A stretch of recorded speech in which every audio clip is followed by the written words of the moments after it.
Episode number 386.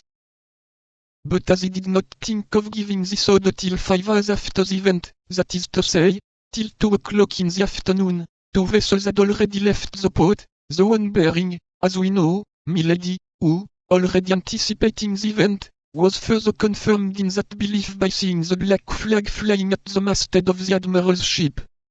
As to the second vessel, we will tell you after whom it carried, and how it set sail.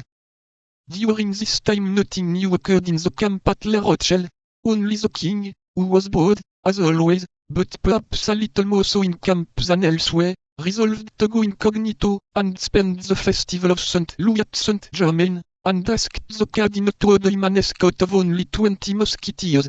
The cardinal, who sometimes became weary of the king, granted this leave of absence with great pleasure to his royal lieutenant, who promised to return about the 15th of September. M. de Treville, being informed of this by his eminence, packed his portmanteau, and as without knowing the cause he knew the great desire and even imperative need which his friends had of returning to Paris, it goes without saying that he fixed upon them to form part of the escort.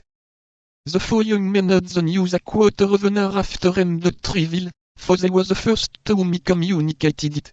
It was then that D'Artagnan appreciated the favor the cardinal had conferred upon him in making him at last enter the musketeers, for without that circumstance he would have been forced to remain in the camp, while his companions left it. It goes without saying that this impatience to return toward Paris had further caused the danger, which M.M.E.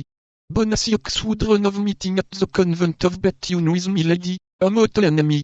Aramis therefore had written immediately to Marie Michon, the seamstress at Tours, who had such fine acquaintances, to obtain from the Queen authority for M.M.E.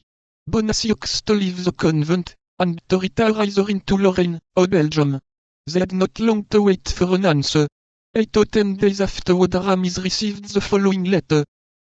My dear cousin, here is the authorization from my sister to withdraw a little servant from the convent of Bethune, the heir of which you think is bad for. My sister sends you this authorization with great pleasure, for she is very partial to the little girl, to whom she intends to be more serviceable hereafter. I salute you. Marie Michon. To this letter was added an order, conceived in these terms. At the Louvre, August 10, 1628. The superior of the convent of Bethune will place in the hands of the person who shall present this note to the novice who entered the convent upon my recommendation and under my patronage. Anne. It may be easily imagined how the relationship between Aramis and the seamstress, who called the queen a sister, amused the young men, but Aramis, after having blushed 2 or 3 times up to the whites of his eyes at the gross pleasantry of Porthos, begged his friends not to revert to the subject again, declaring that, if a single word more was said to him about it, he would never again employ his cousins to interfere in such affairs.